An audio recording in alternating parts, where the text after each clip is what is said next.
One of the reasons I like working for Ineos is it's such a dynamic and forward-thinking company. I'm standing here inside our new London headquarters. Ineos is back in Britain, and in this edition we'll be taking you around this fantastic new building as well as giving you the news from across the Ineos group.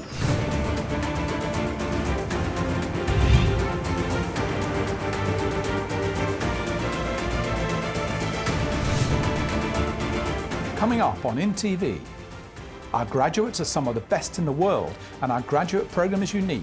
We'll be finding out about their newest challenge. This is a unique and great opportunity. I've never heard from other companies that they're offering such a great challenge. We'll be listening in to the first of our Ineos-inspired sessions with legendary explorer Doug Stoop. I climbed Mount Choyu, which is the sixth highest peak in the world. Every turn was pretty much spit up some blood, try to catch your breath, and continue on.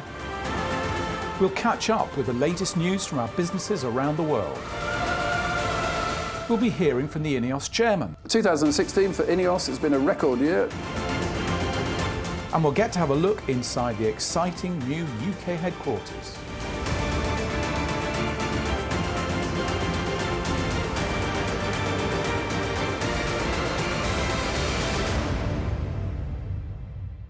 Here at Ineos, we comb the world for our graduates to really ensure they're a cut above the rest. We've always considered our graduate programme to be unique, but the latest element of it is a challenge that will give them an experience to remember.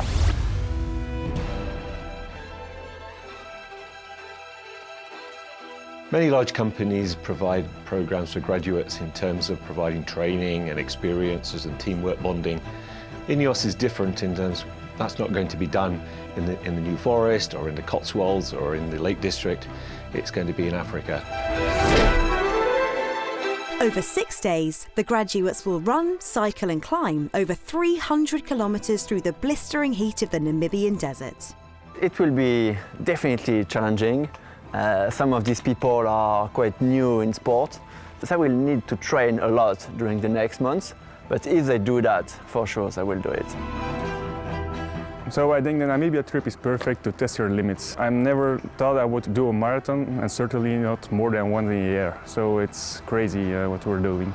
Just simply participating in these conditions with the heat, with the environment, with the sun and the barrenness, it's a really good place then to work together and to get through the challenges. And to then feel the emotion and the satisfaction of an achievement at the end of it. That's what it's all about. Those brave enough to sign up from the Ineos site in Cologne have come for some winter training here in Bergisch Gladbach.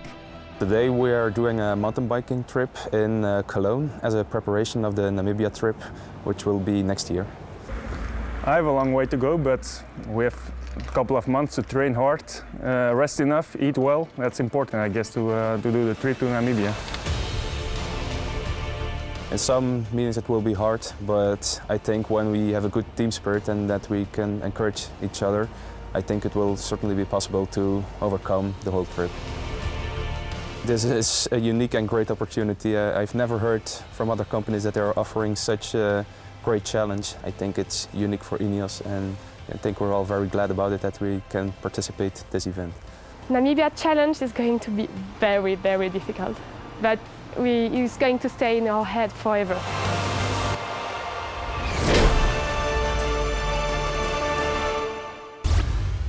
That looks like a fantastic opportunity for all those involved, and we'll be catching up with the graduates over the next few months to find out how they're getting on. Now, as you know, the Ineos group is made up of over 20 businesses from across the globe. We've caught up with some of them to find out their big news. Back in November, Ineos O&P USA announced its acquisition of WL Plastics. WL is one of the largest high-density polyethylene pipe manufacturers in North America. They've been one of the fastest growing companies in the pipe segment that has been out there, and the beautiful thing was they came to us to actually talk about that acquisition because they saw the natural fit and synergies. Headquartered in Texas, but with sites all over the USA, WL produces over £500 million of product annually and provides markets such as oil, gas, municipal water and sewage. it's a great fit with the front end of our business and our Gemini expansion, which makes bimodal polyethylene, which this pipe is made out of. We think it's just an absolutely huge growth opportunity for us and a great home for our products, and continue to build on the integrated chain that we have.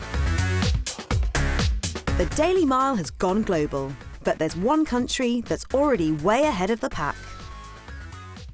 Holland has been particularly exciting for us in that they've rolled out the initiative very quickly through a synergy between the Daily Mile Foundation and an organisation called JOCH.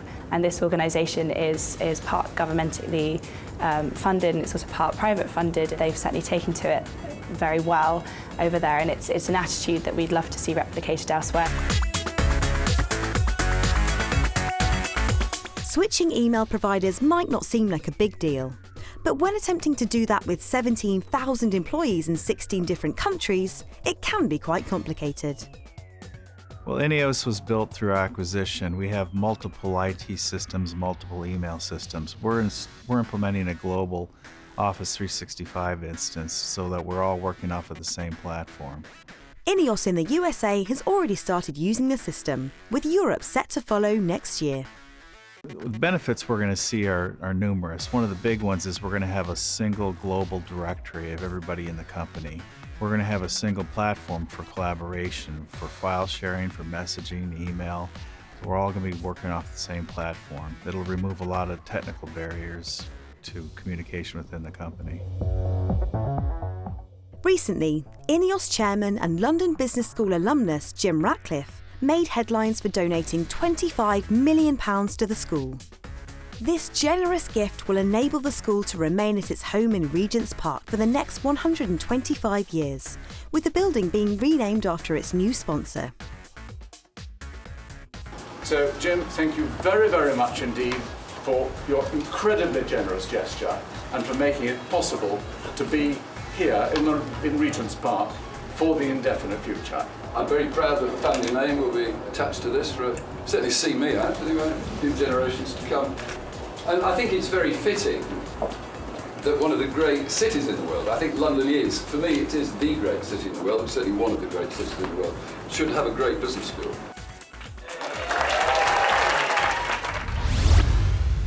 We have some remarkable people in INEOS, but sometimes it's good to bring in new ideas to keep things fresh.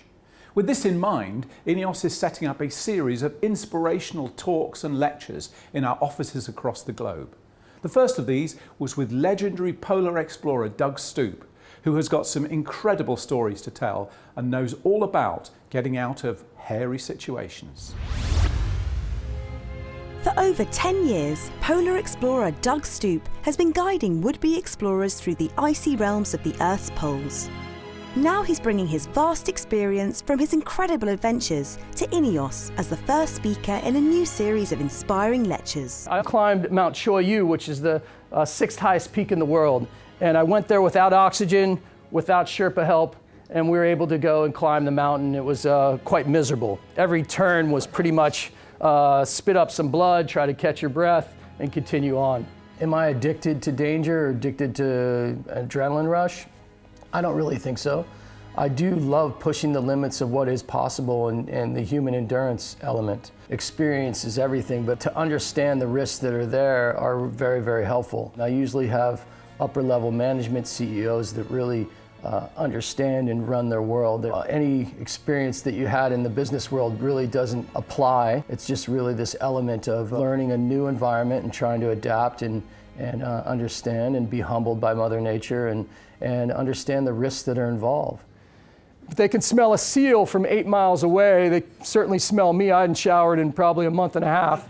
And I hear Mark, the Dutch guy outside, "Get the gun, he's gonna kill me, he's gonna kill me." I unzip the tent, and probably from me to you, there's a 12-foot tall polar bear standing on its hind legs, and Mark, the Dutch guy, has a shovel in his hand, trying to keep the polar bear at bay, with his pants down by his ankles. I grab the gun, I'm loading the gun. Petter, the Norwegian guy, goes to grab the gun and jump outside to try to shoot the gun in the air, and he ripped about 10 layers of skin off his hand because the gun, it was -40. So Mark's screaming, Petter's screaming, I'm screaming. We end up jumping out, shooting the gun in the air and scaring the bear away. I met Jim and the team back in 2008, and we've done some extraordinary things around the world. And I think that sort of transcends in his business world, where he really likes pushing the limits and what is possible, and created this petrochemical company as one of the best in the world. And I think for Jim and myself, I try to surround myself with a great team. It's pretty cool to have a job where someone at the end of the day say that was the best day of your life. Organization is the key to success. The planning and preparation in anything that we do leads to success. The average trip, it takes about 7 to 10 days to do about 60 nautical or 72 statute miles. In Ratcliffe fashion, we did it in 3 days. Within my talks, it's not about trying to get people to become explorers or even come along with me. But I'm a dreamer, and if they have a dream that might be something that they want to do, they should damn well do it. Wow, he really has had some close shaves in his time. Now, I'm standing in London's largest private gym inside our headquarters here at Hans Crescent in Knightsbridge. And this office has had something of a makeover. Ineos is back in Britain, and to celebrate the fact, we thought we'd invite a few people over.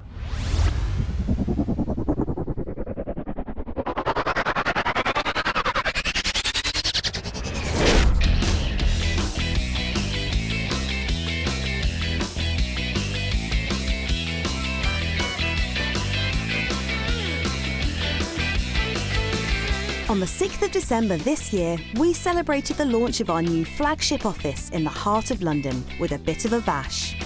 More than 300 people from across the organisation and the media flocked to attend the evening to mark Ineos's return to Britain. Tonight's a bit of celebration for the company. We're here and we're looking forward to the future. It's a great party, yeah. There's a lot of great people about that are interested in what we're doing here, and it's a good show to put on. I think it very much sends out the message that Ineos is back in Britain and is very interested in the survival of the UK manufacturing base. It's a good message to get across to the people that we're here and we're backing industry in Britain. If I was the Prime Minister, I'd have a big smile on my face, because a lot of naysayers out there, Jim Ratcliffe's come into the picture. He said, here we are, we're establishing our HQ in the UK, we're investing in Scotland, we are back in Britain. That should hearten a good few people in Whitehall.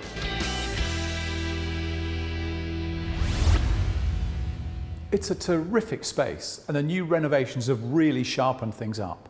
And speaking of sharpening up, there's been some charity activity going on throughout Ineos that's involved some of us having a makeover of our own. Personally, I lost something I've been attached to for 40 years.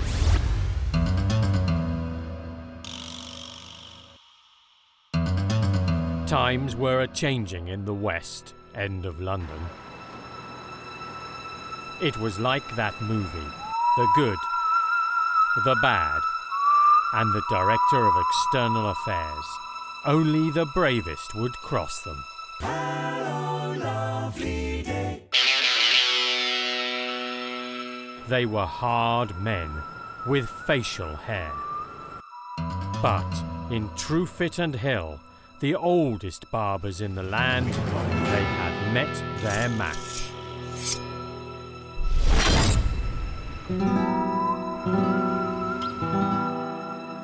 The fastest blades in the West, they would slash your tash for cash. There was nothing to be done but sit back and take it like a man. It has been 44 years. I'm really going to miss you. 35 years, so long, old friend.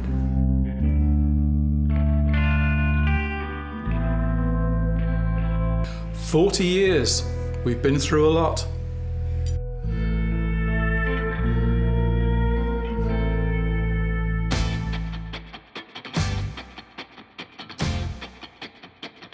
They made the ultimate sacrifice. They faced their fears. They did what had to be done.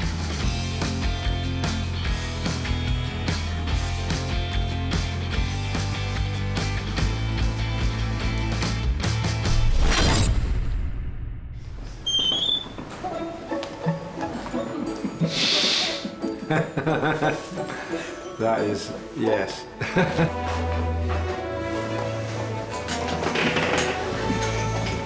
That's different.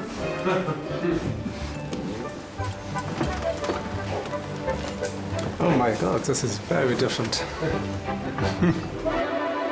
They weren't the same men anymore. The hard men were now gentlemen. Children no longer ran in fear.